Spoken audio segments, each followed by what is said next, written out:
Hey guys, it's Matt. Before I read chapter 4, the issues that are currently sweeping YouTube, just want to comment very, very briefly on them. They're always tied together.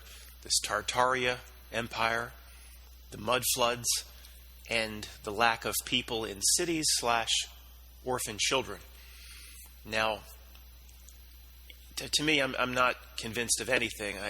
I have nothing. I appreciate the channels that are doing all the work. I watch when I can. Many of it is very interesting, especially the grandiose nature of the old buildings, like the City Hall building in Philadelphia. Just stands out like a sore thumb. Nothing around it is like it. You wonder how something like that could be built. The buildings themselves, that does get my attention. But I'm not ready to jump on board anything else. I did get a hold of my family tree book. And, it goes back to 1600. There's no mention of mud flood. Now, there's a lot in that family tree, and I will look at it again. I certainly didn't comb over every page. I just looked at it for about an hour. So I'll report back on that. Regarding one last thing, the buildings, there's a few channels that have done good work on how they built these massive domed structures as the Capitol building in every state. Every state has this gigantic, massively domed Capitol building. And, I mean, what that does to me is it reinforces the main theme of my book, that a script of some kind is running. Society, reality, planned way in advance by some group. Now, the first grade conspiracy regarding these huge Capitol buildings with gigantic domes built out literally in the middle of a field. There's just nothing around. They knew the city would come, or it was planned. I mean, the first grade conspiracy is that, in terms of what I talk about, the script, government, if it's going to be in a position of ultimate power and ultimate control, must always present the appearance. Large things, grandiose things, intimidating things. So, you could interpret it as that. That's why they built these things the way they built them. But I think there's more to it. And in terms of, again, those other issues, let's just watch. But to jump right on board, there's some issues I have with just jumping on board. No, I'm sorry. Right now, I'm not convinced most of the human race was wiped out around this or just before the Civil War. Again, I'm not trying to pick a fight with any channel, and I appreciate the work I watch. But in terms of a lot of evidence, even in my own family, things we've saved, there's just no evidence of it. There's no evidence of it in lots of areas. So let's just keep open-minded on those issues. Now, one last thing before I begin reading. I probably said last thing before, but people are losing patience with this book. And I know for 20 to 30%, it's not going to be for everybody. I know how the reality junkie thinks. I do, I know. If you just, some people are already commenting, like, get to the point, or no, that's not what this book is about. This book is about, first of all, it was written catering to the newbie. Like, you could hand it to anybody, and anybody in the mall. And I think if they read it by the end, they would go, "Yeah, something else is going on here in this reality. Something else is going on." I mean, that's what it caters to. But I knew who would read it. Like I call the YouTube old guard. So, but people that want, get to the point, or give me my reality nugget now, Matt. Give it to me. No. This is for people that just want to sit back in the hammock and believe what I've been saying. Like, we've already won. We can see it. We can see the ruse. And this is just Matt has a different way of thinking about things, or sometimes he puts things in a different way, or uses analogies that I might not have thought of. And it is repetitive, but it also helps you, everything we've learned over the years is like a unfragmented computer. Remember the old computers where you would watch it overnight, refragment and reorganize the boxes? Anybody that I guess it's under 40 won't remember that. But this is a huge exercise to help you refragment your new understanding of reality. again, to the YouTube old guard. It's to almost be enjoyed, if that's possible. It's a long process here. Of course, I get to all the lists and the fake events. I get to all that. But if you're not willing to really just sit back and almost enjoy that mindset, this is not for you. So I bet the number of people watching these chapters goes down before it starts to go up. I think there'll be a trail off, and I'll lose the segment of the reality junkies that just want something. Matt, give it to me, because now I've got to go on to Tartaria next, and I've got to get that. There's a mindset, and I used to have it. I really did, and I understand it. It's not for everybody. It's a long process here, and I'm going to lose a lot of people before the amount of people listening or watching goes back up. Chapter 4. Step 1 in seeing the ruse is realizing the experts of this world basically know nothing. Ask a political science professor at American University why the trajectory of government never changes, no matter what party is supposedly running things. Ask them that. They won't know. They'll give you an answer that makes you feel dumb, so you don't ask any follow-up questions. But these political science professors with tenure making all this money, they won't know. Nothing ever changes. Republicans, Democrats, trajectories that same straight line. Ask Stephen Hawking before his death about the true nature of black holes, and he won't know.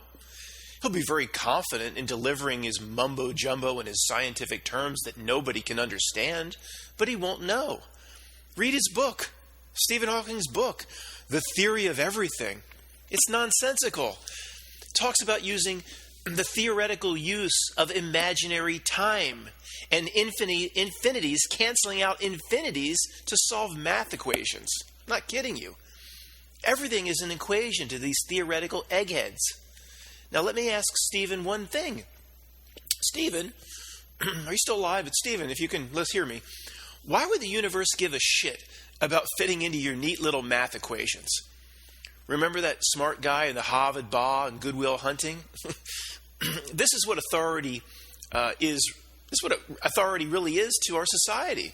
That asshole in the Harvard bar, that blonde Michael Bolton type guy, didn't know shit about the American Revolution. He just recited complex, memorized passages, and then he hopes you are Ben Affleck and are too dumb to respond to him. But you don't have to be Will Hunting to push back on authority. You just have to have the balls to ask common sense questions, trust your inner knowing, and to stand there long enough to get a coherent answer from these experts, which will never come. Let me start with a small part of the book's conclusion first, because of course the newbie demands to be shown the last page of the book before reading the first page. So here goes. The movie The Matrix is, to some degree, real. You live in an artificial reality of some kind. Now, how real everything is, how banging on this desk, how hard everything is, or how illusory this reality is, can be debated. There's a sliding scale, and we all fall different places on that scale. To some degree, it is the Matrix. We are convinced of that now. I will present that evidence later. Remember, before I said this reality is a blend of the Truman Show and the Matrix. I offer no conclusion now, but we know that this reality resembles both movies in ways we thought were impossible just 20 years ago. Again, whether a rock is, quote, real, or we live in some sort of a hologram, that does not change the core truth related or revealed in this book. No matter what is going on at the atomic level or the quantum level, we know that this reality in some way delivers a script. We know that now. This is not to imply that, quote, fate is being laid down inside a video game for all of us. No, some interpret it that way, but no. Spirited beings have free will and the power to create. What we know is a script is generated by something, and whatever or whoever puts the script forth desperately wants us to follow this script. There it gives itself away.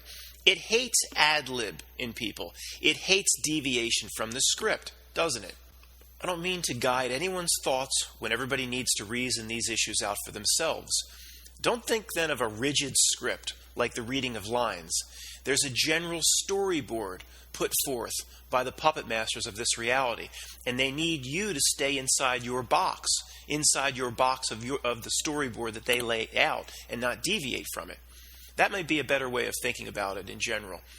Once you begin to see the plot, you will find you'll be able to predict the next scene before it happens. When we reality junkies refer to the skill called being able to read the Matrix code, this is a reference to how the operators, of course, in the movie The Matrix, could read the cascading green symbols as they fell down the screen. Interestingly, life on this realm is dominated by the power of symbols as well, no doubt about that. For those who didn't understand the last line, you have a lot of work to do.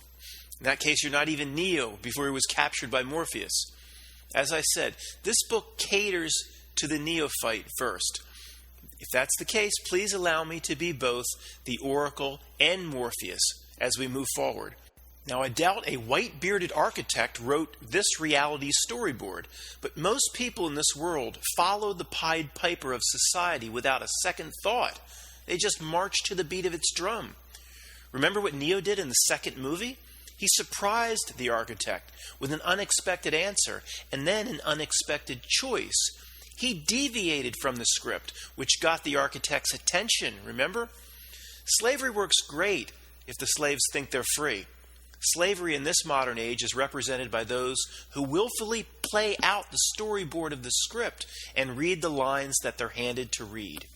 As I write this now, one of the biggest acts of the reality script is playing out. It's called Christmas. Right now it's about 10 days out, and the traffic during the weekdays is up at least 25%. People are lining up at the liquor store 5 and 6 deep in line to buy all their party alcohol. The shopping centers and the food stores are mobbed. As most people do enjoy the day itself, or the one party they'll attend, they don't enjoy all the madness leading up to it. So an obvious question emerges. Why do about 250 million people in the United States participate in all this insanity, in the weeks of insanity leading up to Christmas? Why can't the storyboard ever be deviated from? Why must we forever keep up with the Joneses? Why is it that we must do these things? A script of some kind is running, and you could call it brainwashing, you could call it a lot of things. I think it's a lot more than brainwashing. Again, no one knows the exact nature of how this reality storyboard manifests, but there are theories entertained by diverse groups, from the scientific community to mystics living in tents smoking pot. Now, don't let the last sentence imply that this author favors what is accepted by mainstream science. You will soon find that most things that come out of the mainstream of anything are wrong. Clowns like Bill Nye and the donut boy Neil deGrasse Tyson are my nemesis. We now find that time does not exist, and the present can not only shape the future, it may actually influence the past. This is some sort of quantumly fluid reality, where even the past may not be set in stone. Now, I understand how strange that sounds. Most people are fooled their entire lives and then die fools. Forgetting about the actual physical makeup of this reality, the most important thing to remember, in my opinion, going forward, confirmed by the smartest people I've ever come across, is this. We have been, as a population, and are being tricked. The purpose of the trick is to manipulate the masses. If we are manipulated correctly, quote, they get something from it. Those who manipulate get something from it. This means that you are being used by a system of control that most people believe is freedom. Collectively, we can't be forced to create the twisted world that they want. We must be tricked to do it ourselves for them. The reality trick is played on us, again, to benefit others. Our senses are tricked to some degree by whatever this illusion is, but it goes far beyond that. Our political system is a trick. Our school system is a trick. Organized religion is a massive trick. I could keep this list going page after page, basically forever. As I said, the best way to approach understanding what they intend your life to be is to think of it as some sort of script. Most will gladly just read their lines.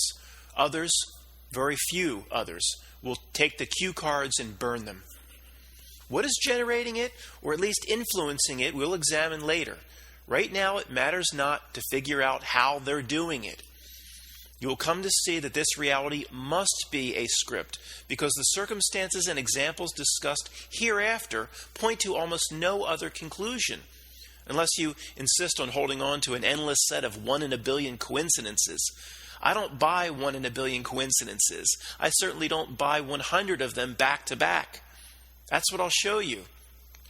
The reason almost no one sees the artificial nature of this reality and how it's being delivered is because the reality trick being administered gets a lot of help from us, from all the little Trumans running around. They trick us, and we build it ourselves for them.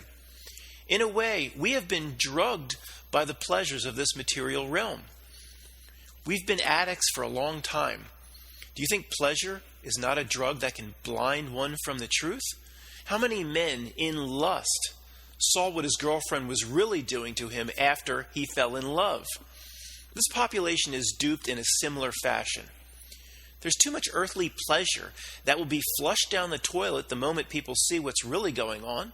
Subconsciously, people choose then not to see what's really going on because they don't want to lose the pleasures that they have that this material realm provides, like sex acts. I don't want to imply the trick as simple as the materialism carrot. There's a lot more than that going on that leads populations in one direction and then the next. It's not just the lure of a new sports car. That's the first grade level. Collectively, most of the population is under some sort of spell. Literally. This spell creates some sort of veil over what is real. But that is for a much later discussion. One of the main goals of this book is to bring forth a personal apocalypse in the reader. Did that word apocalypse just trigger you? Apocalypse is not an end-of-the-world scenario as portrayed in that horrible movie Deep Impact with that horrendous actress, Tia Leone. Apocalypse simply means to reveal, or a great awakening. It's not sinister, that's it. In this case, it means to remove the veil placed over reality and expose reality for what it is. Once you know how the magician carries out the trick, you can never be fooled again. If you can approach it this way, everything changes. As the way you see things changes, it doesn't need to be negative as you fall into a horrible depression once you see what the George Bush creatures are really up to. You have the power to change the script or make the script work for you.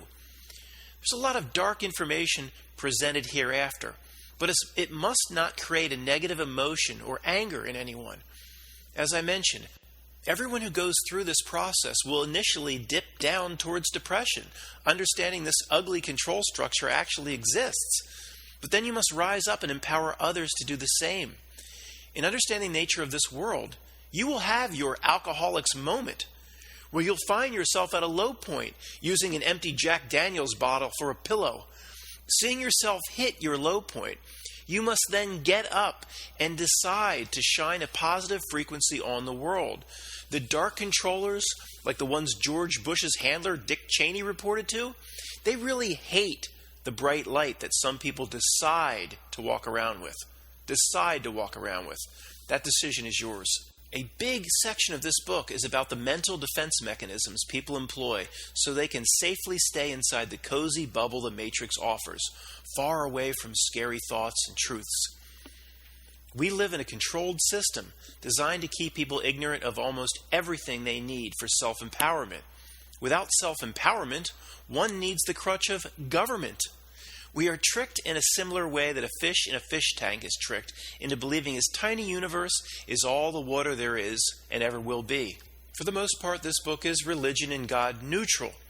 If this life is a constructed illusion of some kind, who's to say God didn't make it that way for you or for me to learn a lesson? Since you can't show me anywhere in the respective holy books that what I'm suggesting is blasphemy, then why not entertain a new perspective? Finally, it's critical to make this crystal clear from the start. Just because the evidence suggests this is some sort of reality simulation, that does not mean you are not an immortal being of soul and spirit. If anything, having a better understanding of this reality puts one closer to their immortal selves and fosters true self-awareness. What this means is that you are not what the authority figures of this reality say you are. This society mainly pushes two things on all of us: ego and the body.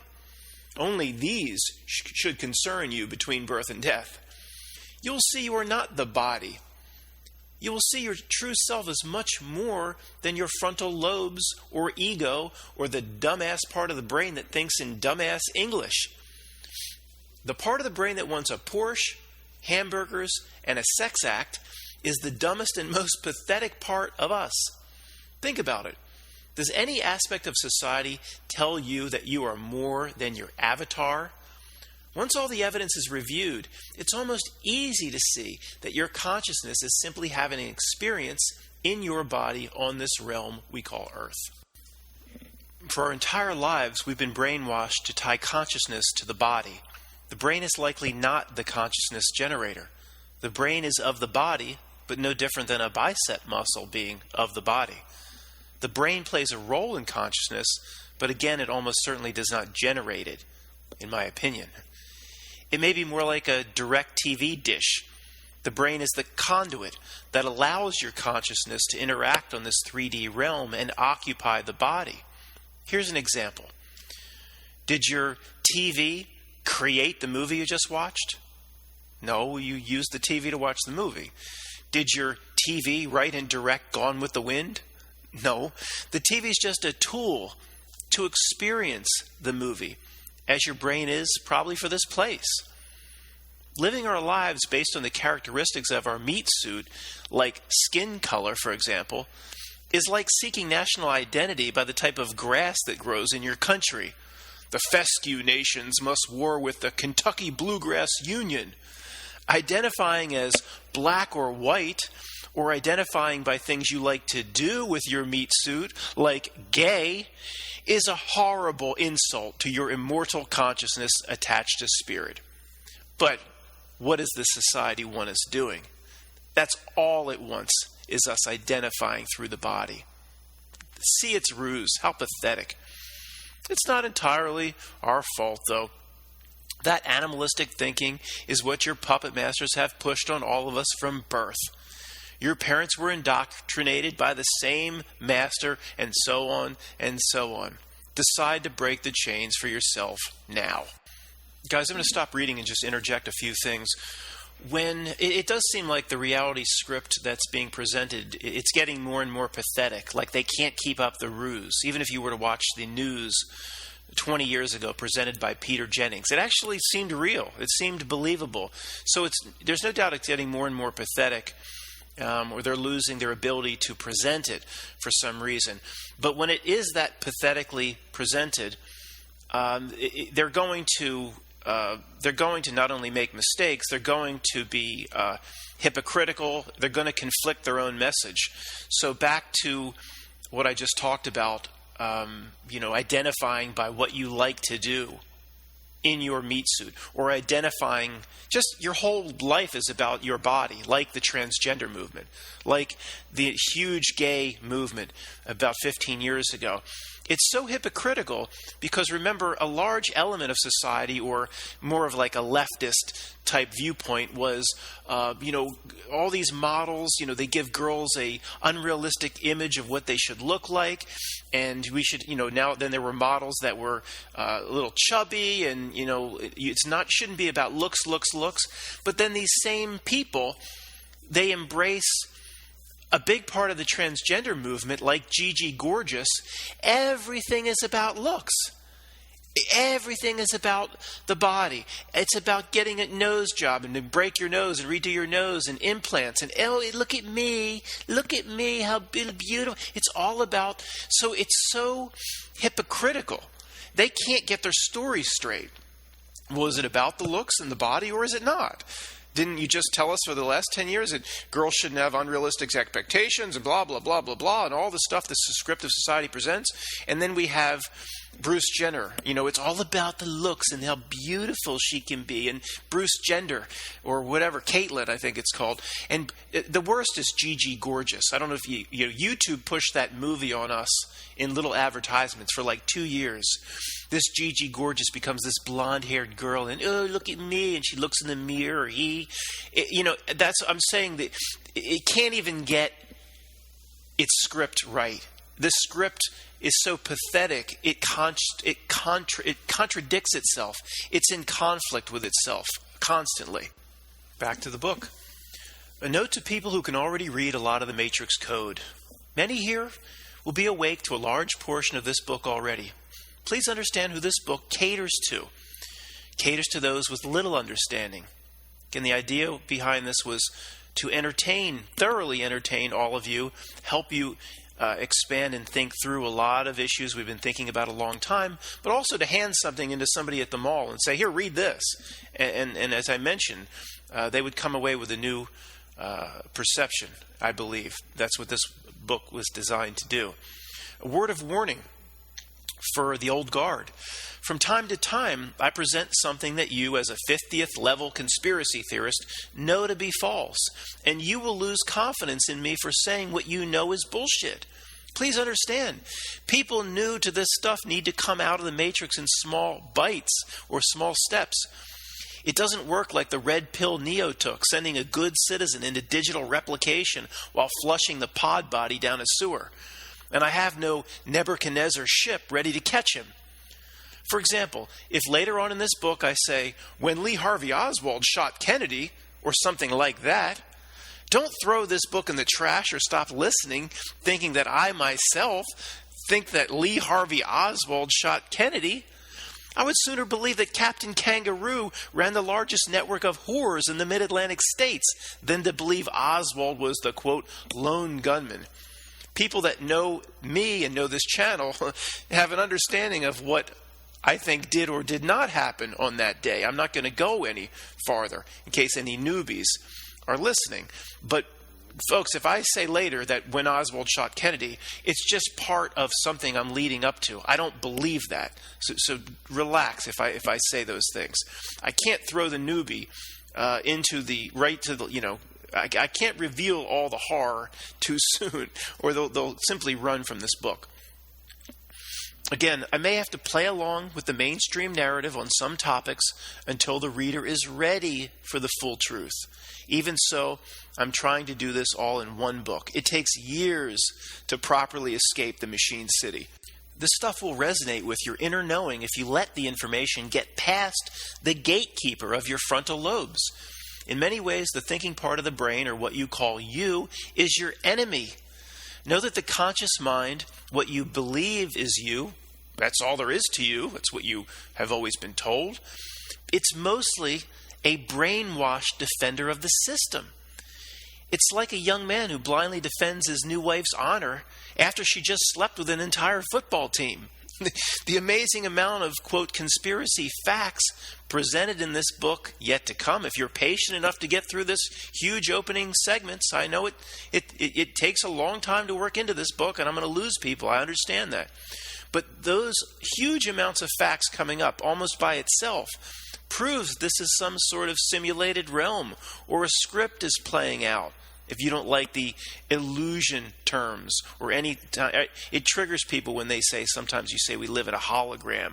If you don't buy that, fine. It's still a scripted realm. The difference is just semantic for the most part. Either way, this entire reality is a form of wool being pulled over all of our eyes. When you learn to read the Matrix code and begin to see reality for what it is by changing your view of the world, you'll find you'll be treated like Neo was treated by Agent Smith regarding your relationships with family, friends, and neighbors. If your family suddenly believes you to be insane and shuns you, I'm not responsible. If you lose friends because of your new beliefs, which will happen, I'm not responsible. People who currently sense the deception of this world already have an idea about what I'm talking about right here. But if this is new to you, please take this warning seriously. Very few people can accept the truth of this world. If you bring your views in line with reality, you will walk alone in your social circles. When you can read the Matrix code, you will be shunned worse than that Amish girl Rachel in the movie Witness, and Harrison Ford only kissed her. Imagine if they had done the other deed. Yeah, you'll be shunned like that if you become a conspiracy theorist like me.